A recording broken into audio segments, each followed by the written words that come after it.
આજે આપણે બનાવીશું કાચા કેળાનો ઓળો. શું તમે ક્યારેક કાચા કેળાનો ઓળો ખાધો છે? કાચા કેળાનું શાક તો તમે ખાધું જ હશે, પરંતુ ગેરંટી સાથે કહું છું, આજે મેં જેવી રીતે બનાવ્યું છે એવી રીતે તમે કાચા કેળાનો ઓળો બનાવશો તો ખરેખર તમને ભાવશે.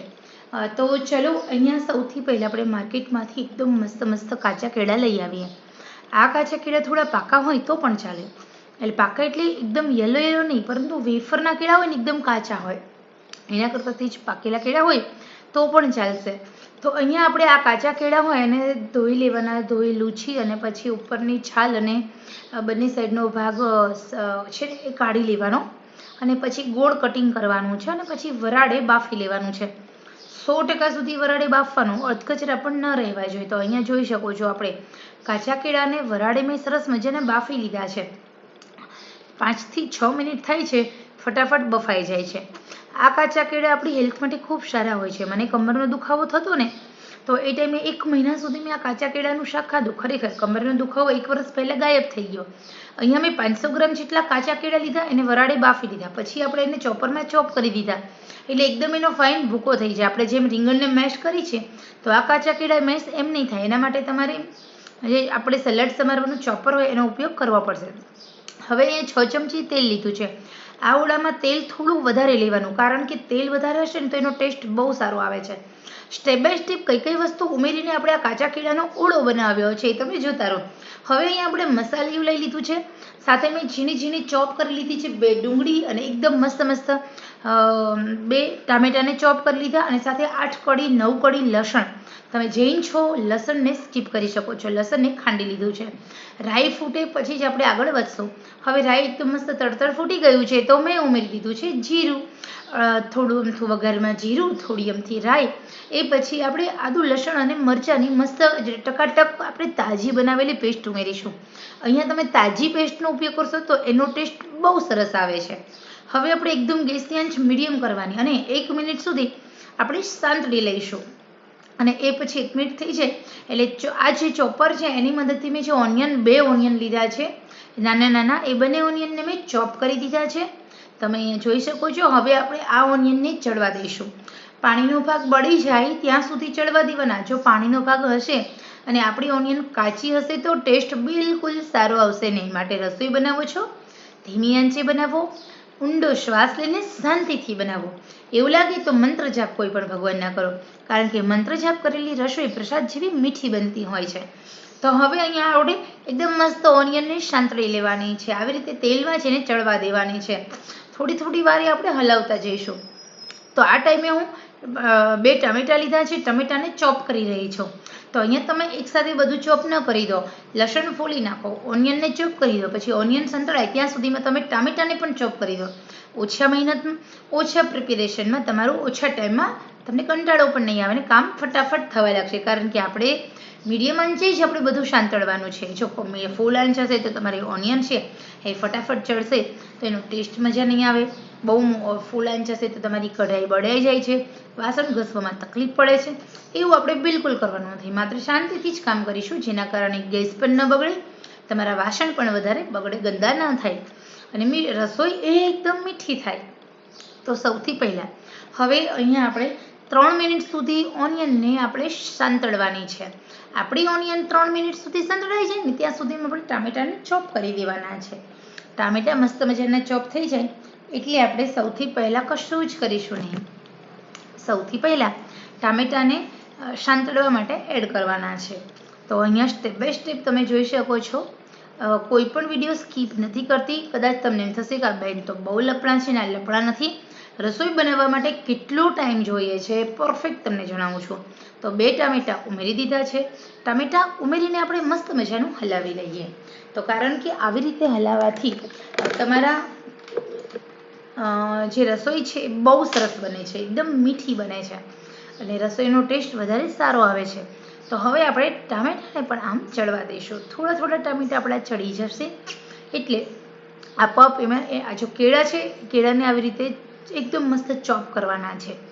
કેળાની ઝીણી ઝીણી ઝીણી ઝીણી એકદમ ચોપ કરી દો ને એટલે મસ્ત થઈ જાય કેળા તમારા.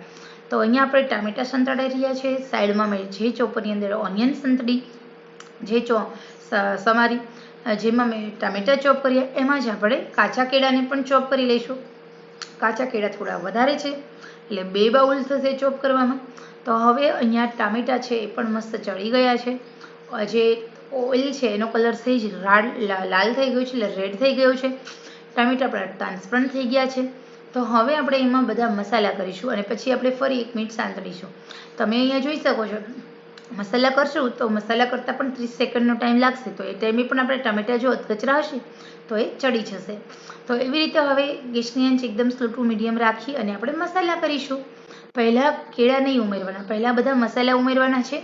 મસાલામાં તેલ ચડી જાય અને મસાલા તેલ ચડે ને એટલે એનો ટેસ્ટ ડબલ સરસ થઈ જતો હોય છે.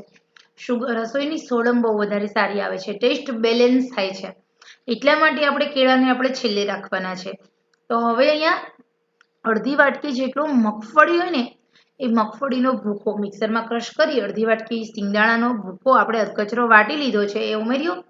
સાથે આપણે હળદર, મીઠું, લાલ મરચું, ધાણા જીરું, થોડો અમથો ગરમ મસાલો ઉમેરી દેવાનો છે. ગરમ મસાલાની અંદર જે મેગી મેજિક મસાલો આવે છે એ ઉમેરજો. એનાથી આપણો આ ઓળો બહુ ટેસ્ટી લાગે છે. થોડું ધાણા જીરું ટેસ્ટ અકોર્ડિંગ તમે તમારા ઘરમાં જેટલી તીખાશ ખાતા હોય ને એટલું લાલ મરચું ઉમેરવાનું. જેવું તમારે વધારે ટેસ્ટી જોઈએ આપણે મેગી મસાલો અડધાની અડધી ચમચી ઉમેરવાનો, હળદર ધાણા જીરું અડધાની અડધી ચમચી, સાથે નમક ટેસ્ટ અકોર્ડિંગ અને આપણે હલાવી લઈશું. તો અહીંયા તમે જોઈ શકો છો બધા મસાલા એકદમ મસ્ત રીતે સેટ થઈ ગયા છે ગ્રેવી સાથે. હવે આ બધા મસાલાના ટેસ્ટ બેલેન્સ કરવા માટે અને બધા જ મસાલા છે એને સોળમ તાજી કરવા માટે આપણે સહેજ અમથું પાણી ઉમેર્યું.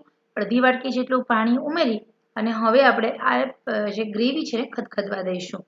અને પછી આપણે એની અંદર ઉમેરશું કાચા કેળાનો જે ક્રશ કરેલો ભૂકો. તો અહીંયા થોડી આપણે આ શાક વધારે સ્પાઇસી અમારા ઘરમાં બધા ખાય છે. તો મને એમ થયું મારો મસાલો કાશ્મીરી મરચું છે એટલે પાછળથી તીખાશ માટે મેં રેશમ પટ્ટો એડ કર્યો. બહુ તીખું તો કલર પકડવા માટે અમારે રસોઈમાં કાશ્મીરી મરચાંનો ઉપયોગ કરવો પડતો હોય છે. હવે આપણે હલાવી લઈએ. તો તમારા ઘરે મસાલો તીખો હોય તો આટલો બધો ના ઉમેરતા, બહુ તીખું થઈ જશે. હવે અહીંયા આપણે મસ્ત મજાનું જે કાચા કેળાનો ક્રશ કરેલો જે આપણે ચોપ કરેલો ભૂકો છે એડ કરી દેવાનો છે અને આપણે સાંતળીશું. ક્યાં સુધી સાંતળવાનું? તો તેલ બધું છૂટું પડે અને પાણી બધું વાળી દેવાનું. પાણી સહેજ પણ રહેવા દેવાનું નથી. હવે અહીંયા આપણા કાચા કેળા છે એકદમ ડ્રાય હોય, આપણે વરાળી બાફ્યા હતા એટલે. તો અહીંયા આપણે કાચા કેળામાં આમ પણ પાણીનો ભાગ ઓછો હોય, રીંગણમાં વધારે હોય એટલે આપણે પાણી ગ્રેવીમાં નથી એડ કરતા. પરંતુ આમાં ટેસ્ટ બેલેન્સ કરવા માટે અને બધા મસાલાને સોફ્ટનેસ લાવવા માટે ગ્રેવી થોડી પતલી કરવા માટે પાણી ઉમેર્યું. હવે આપણે બધું જ પાણી વાળી દેવાનું. પાણી બિલકુલ ન રહેવું જોઈએ આ શાકમાં. હા, તમારે જો કાચા કેળાનું રસાવાળું શાક બનાવવું હોય તો આપણે ગ્રેવી આ રીતે કરવાની છે, પણ કેળાને મેશ નથી કરવાના. કેળાના કટિંગ છે એ બાફેલા રાખવાના, એ આ જ રીતે 1 ગ્લાસ પાણી ઉમેરી અને પછી ચડવા દેવાના. તો તમારું સરસ મજાનું ગ્રેવીવાળું રસાવાળું શાક થઈ જાય. પરંતુ આપણે તો મસ્ત ઓળો કરવાનો છે કાચા કેળાનો. ઓકે, તો અહીંયા આ ઓળો રોજ તમે બનાવીને ખાશો ને તો પણ ઘરના કોઈને ખબર નહીં પડે કે આ કાચા કેળાનો ઓળો છે. માર્કેટમાં કાચા કેળા બહુ મળતા હોય છે અત્યારે. તો સ્વાભાવિક છે આ કેળા બહુ ટેસ્ટી હોય છે. તો તમે આ કાચા કેળાનો ઓળો બનાવો. જો અહીંયા આપણે ટેસ્ટ જોયું તો મને હજી સહેજ એમ તો કેળા ઉમેર્યા પછી મારે પરફેક્ટ ટેસ્ટી જોઈએ. કોઈ પણ વસ્તુમાં ટેસ્ટ ઓછો પણ ના ચાલે અને અમારા ઘરની અંદર રસોઈ બને ફૂલ ટેસ્ટી જોઈએ. એટલે હું રસોઈ તો આમ મોટા ભાગે ધીમે ધીમે જ બનાવતી હોય છું. હવે અહીંયા તમે જોઈ શકો છો સહેજ અમથો ગરમ મસાલો ઉમેર્યો, મીઠું ઉમેર્યું ને સહેજ અમથું મને કલર સહેજ ડલ લાગતો હતો એટલે ફરી આપણે થોડું માઇનોર કાશ્મીરી મરચું ઉમેરી હલાવી લીધું છે. આપણે 3 મિનિટ સુધી મીડિયમ આંચે ગ્રેવી અને કાચા કેળાને આ જે મેશ કરેલો ભૂકો છે એને આપણે ચડવા દેવાનો. હવે તેલ છૂટું પડવા દેવાનું. તેલ છૂટું પડે એટલે તમે જો વાવ, અને તમે આ કાચા કેળાનો ઓળો તમે લુખ્ખો ખાઈ શકો છો, એટલો ટેસ્ટી બને છે. તો અહીંયા સરસ મજાનો કાચા કેળાનો આ ઓળો બનીને રેડી થઈ ગયો છે. ખરેખર તમને પણ એમ થાય કે તમારે આવી રીતે આ કાચા કેળાનો ઓળો બનાવવો છે તો તમે આરામથી કાચા કેળાનો ઓળો બનાવી શકો છો. તો મિત્રો ખરેખર હવે આપણે થોડી રાહ જોઈએ, થોડું તેલ છૂટું પડે. જો તમે તેલ છૂટું પડી રહ્યું છે, એકદમ મસ્ત એમ લાગે કે હવે આપણું તેલ બધી બાજુથી છૂટું પડી રહ્યું છે, ત્યારે આપણે ગેસની આંચ બંધ કરવાની છે અને ગરમા ગરમ કાચા કેળા ઓળાને રોટલી સાથે સર્વ કરવાનો છે. પૂરી સાથે સર્વ કરી શકો છો. આ રોટલા અને ભાખરી સાથે પણ આરામથી ખાઈ શકો છો અને લુખ્ખો પણ ખાઈ શકો છો. તો આશા રાખું છું કે મિત્રો આ રેસીપી તમને પસંદ આવી હશે.